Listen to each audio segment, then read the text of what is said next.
Hello guys, I'm presenting you a gameplay session for our new game, A Place in the Sun. I'm gonna do, well, basically three things. First of it is the pleasant one, to present to your attention the players which I have today. I'm Gat, I'm the game designer of the game. On my left is Mel. She is, let's say, middle experienced player. She plays regularly board games. This is Betty. She's a casual player. As you see, I have gathered a team to test every possible aspect. And this is Vladi, who is an experienced player. Something more, he has a studio where people come to play games. And in the same time, it's a tattoo studio. It's cool.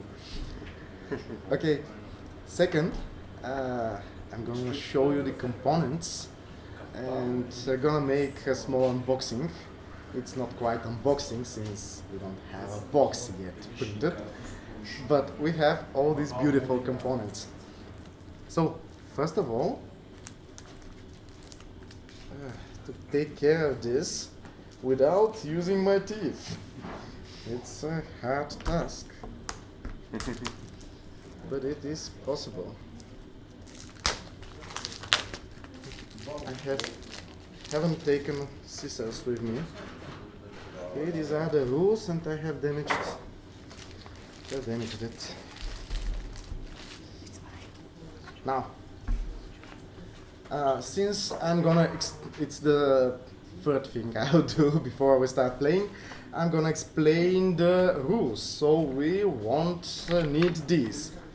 But as you may see, they're beautiful, and they cover all the aspects of, well, index, story, setup, and how it's recommended to place your cards. Turn order, card effects, the different factions, humans, Arachnites, rear, that's the smart plants, mothership theta, credits, this is the place for backers, and the most important thing we will need and use today, the overview of the icons, because we have some unexperienced players. So they will be useful. Now, the other components we have are the solar boards. I'm gonna say something more about them later. The tokens, which represent the power of your civilization. The faction life and what? Life and power and political independence. Yeah. And, which is important, these beautiful planet counters. They're needed. You're gonna see why. So, we take two counters of the same type and we put them together in the best way we could. Yeah, this part looks better on top.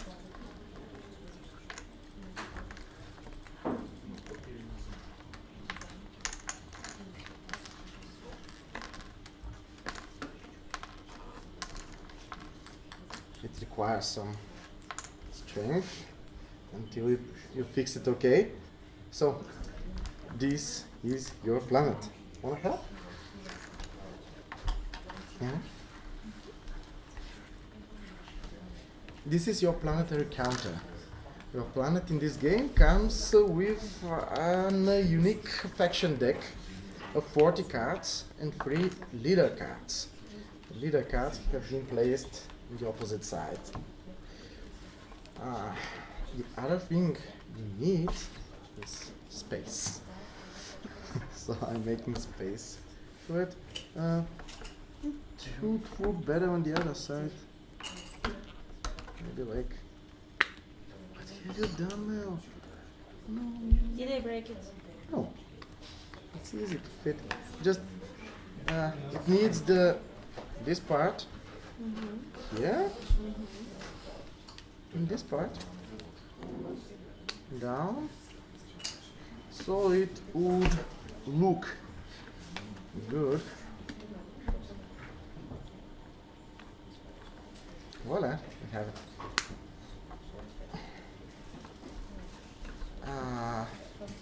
Who plays what? Wanna play humans? I'm You playing said? with the humans. Yeah. Okay, you masochist. Take them.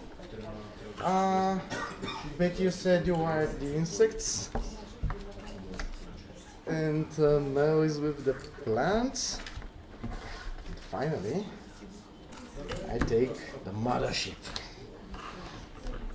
Now, explaining the rules in short, they are quite simple. We are gonna need 10 or 15 minutes for that. First of all, I'm warning you that not all of the cards have been produced with their illustrations. Some of the illustrations are with work in progress sign, which is normal. After the Kickstarter, they will be finished in time. The other thing, well, we have two types of cards, basically. One of the types are these Comet cards. These are the action cards. They're simple, you play them, play all their effects, and then discard the card. Say I'm using this orbital board. This is the place for my planet here. Literally a place in the sun, in the solar system. My planet counter goes here. My deck is here. And my discard pile of all played cards will go here. So when I play an action card, I discard it, it goes automatically to the discard pile, and then I may continue with my turn. Now, the other type of cards we have is this here. I don't know if you see it well. It's like a planet with a cipher. It represents an orbital card. An orbital card is placed here in orbit in front of your planet, and it serves as an orbital defense.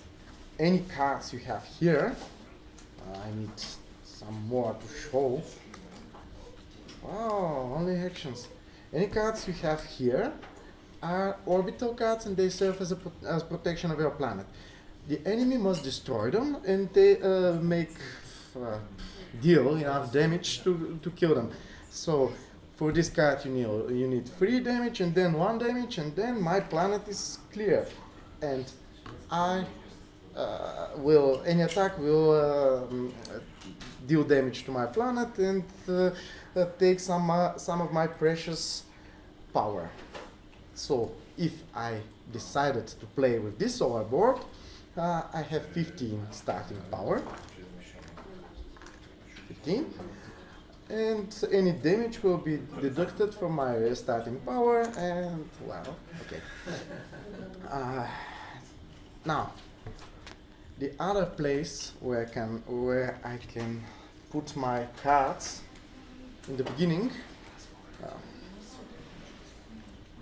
is the leader slot here. These are the leader cards. Each faction has 3 leader cards. They are placed here. And at any time of my turn, instead of playing any other card, I can play a leader card by tearing it up. If I decide to play another leader card, I discard this one and turn another. If I'm over with, if I play all my leader cards, well, sorry. Now, here is a special place where I can put my orbital cards here instead of here, because for some reason I decided that this card here is very fragile or very useful. So this one, which has protection 1, I place here on my moon slot, which gives it protection +5. So it's hard to be destroyed here. The turn. In your turn, you first draw 5 cards. Wow.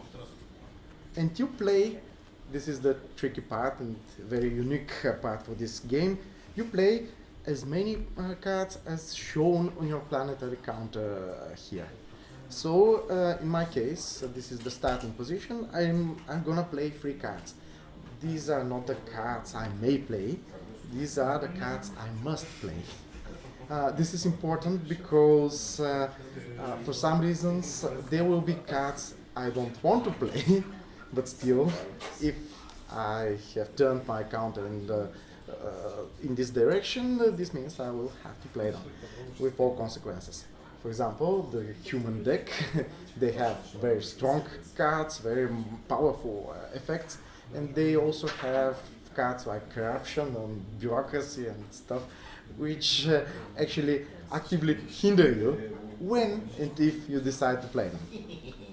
So the tricky part, if any card makes me turn my position towards 4 or 5, that means that in the next turn I'm gonna need to play this count of cards, 4 or 5 or maybe just 2 or 1 cards. In addition, the effect depicted here, it applies in the moment I play any card. Well, for example, in position 4, if I play one of these cards with this symbol for a spacecraft, I'm gonna get 1 power for each such card played. Now, in addition to that, you have faction-specific faction skill, which is depicted here. In my case, this kind of cards may be discarded if I have played them, in order to allow me to draw 5 cards. It's a little bit hard to lose some of these cards because they are very useful. Now, so how goes a turn? I'm playing as much cards as shown here, playing every effect one by one, and then after I play them, I draw cards to fill my hand up to 5. If for some reason some cards give me the ability to draw cards, if for some other reason I have more than 5 cards, I won't draw. If these cards are over, this deck is over, then the discard card is shuffled, the discard pile is shuffled and becomes the new deck. So we're playing until one of these 2 things happens. First of all, everyone loses his power or her power. Second, if someone gets enough achievement points to win. The achievement points come from these cards. They're very simple. They provide 1 to 3 points. So we open up 3 cards with them. For example, these 3. And at any point, if a player meets the condition written here during his turn, he or she may take the corresponding card, only 1 card. Another option is to discard one of these cards. If you don't like any of these cards, or I don't like her to get one of these cards because she will instantly win the game, I may pay 4 power to get rid of one of them and draw another in its place. And if I fulfill the condition, then I can take it still. And then fill the place. So the first one who gets 8 points wins. Okay, question. Can you take more than 1 achievement? Nope.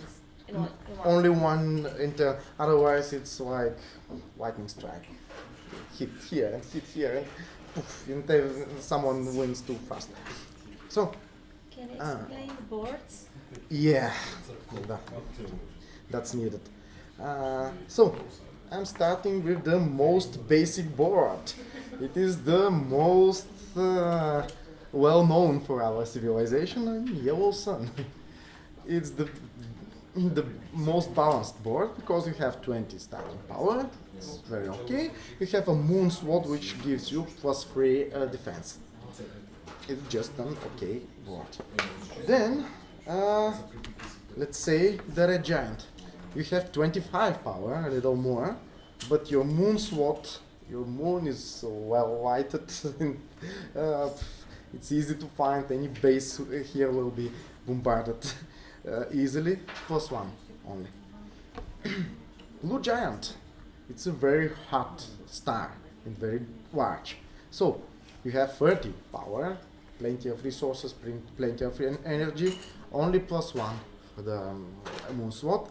And any orbital card you place here as orbital defense will be with -1 for its defense. Which means if the orbital card already has 1 defense, well, you play it and it acts as an action card. It goes directly to your discard pile. It burns.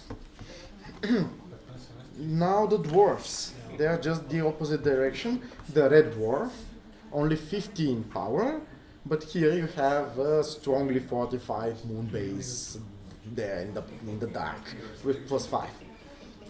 And in the end, for now, we're gonna unlock some stretch goals, I hope, for more solar boards. But for now, the white dwarf. It's not a wise move if you don't know the game very well, because you start only with 10 power. You have a +5 Moon Sword, and each of your orbital defenses is +1. But 10 power, you risk to be eradicated in turn 1 or 2. So it kinda depends on your luck if you survive. The other thing you see here, this cipher here, this means who starts first. The one with the smallest number starts first, and then on the left, clockwise, moving. So, pick one of the boards. They change gameplay very much sometimes, so think which fits your race, your faction, and your playing style. Hypothetically, yeah, that's a good choice for humans. Damn pesky humans. I have to explain just 2 rules more. Anytime you have the option to look or reveal a card, if on your card there's written you may look at the top 5 cards of your deck, that means only you, take them, look at them, do whatever you're supposed to do according to the card effect, and then turn them back in the order you like. That applies also if you can look or reveal. Reveal is the same, but you reveal to everyone the cards and then do whatever you do, and then change order whatever you like. And that applies also to another player's deck. So if it's a better example, being an infestor, being a nasty bug, if she has the option to take his top 5 cards and do something and infest them, he then may turn them in some order where terrorism goes up and bureaucracy and stuff. Okay, I have shuffled my leaders. So sad. So now, I haven't shuffled them very well, at least. A few words about the faction skills. Well, starting with humans. They have 5 positions, which are quite simple. 3 is democracy. In democracy, everything is well balanced. 4 is neoliberalism. Let's say any social card you play, they have social, military, and industrial cards. Military, industrial, 50% of their deck, and they're good. Social cards are not always so good. So you take for every social card you play, you take 1 damage. See, the icon for Becky, this is especially for you. The icon for gaining, for making damage is this falling star symbol, something like that. The icon for taking health, taking power, is this one, the power symbol. And this, which is a hybrid between both, is self-damage. If a card has that, that means you take self-damage to yourself because you want to play or you have to play this card. And these other card types, this means you mean your egg counter to the left or to the right. Now, humans, democracy, neoliberalism, 4 cards, you have 5 cards, you play 4 cards, not very well, and take damage for each social card.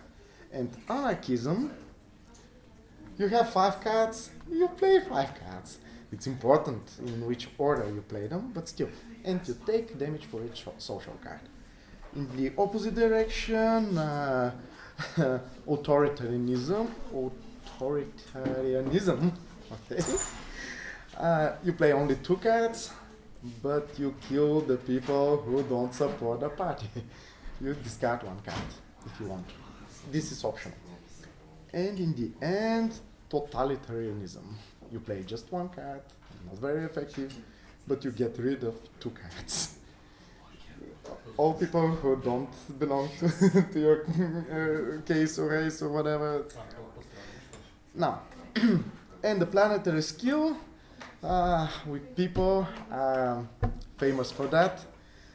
When things go wrong, you can always make revolution. Discard 5 cards from your hand, play whatever you have then, if you have any cards left, and move your position with 2 in any position, in any direction, left or right. Well, Arc Knights, you start at 3, okay. Now, you have 3 types of cards. Egg cards, which improve your number of eggs, so your spawn cycle. So you're gonna play more cards, which is good, always good for them, in opposition to them. You have other direction effects, powerful cards which require eggs to spawn them, which move your position to the other side, not good. And something like Warvers or mutation cards. Each Warver just gives you power in positions 1, 2, and 3. In 4 and 5, it's overpopulation, and playing Warver actually turns you back. Warvers eat your eggs. Sorry about that. And your action skill, you can always overwork yourself by laying eggs, take 3 damage, and improve your position by 1. And you cannot exceed from 5 to 1 and from 1 to 5. Only the humans may do that, because they don't have a position which is actually good. The trees, well, their stories similar but quite different. You are the sentient, intelligent tree, intelligent plant life on your planet.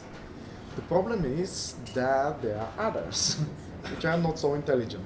They are the stupid plants. So you are thriving.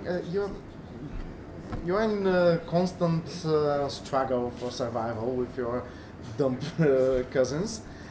So anytime you play these cards, see the arrow, they turn you back, but they're powerful and they make damage. They deal damage or deal some nasty effects to everyone. On the other hand, if you play a pollen card, you pollinate your realm and you improve your counter. And last, your 3 cards. This is your race, the intelligent plant life. For each card of this type, you just take power. You take much power compared to us, but you have some self-damage effects which damage everyone on the table. And you can take it, they can't. That's the point. And your ratio skill is just the opposite to hers. You can move your position to the left, lose position, but gain 3 power. In case things go wrong, you have this last resort. And the Mothership, well, a little tricky deck, but quite stable. The Mothership has, well, it has these special cards called Generator Cores. When you place a Generator Core, it's a normal orbital card which may be destroyed, but the Generator Core decreases here your position. Though it's one of these cards which, when discarded, give you more cards, and when played or activated once per turn, may give you 1 power per card. But they're important in another aspect, because any orbital card and some of your other cards you play as a Mothership require can be placed for free here as orbital cards and serve as a protection, but they require a cost in order to be activated. And now here comes the Generator Cores. For each Generator Core you have, you decrease this cost by 1. This means if you have many cards here protecting you and attacking each turn and costing just 1, and you have 1 Generator Core, this one is for free, this one costs 1, I can take this. So it's kind of Necromancer deck. You take damage to do stuff. They tend to be very powerful. And, well, these are the rules. You can start.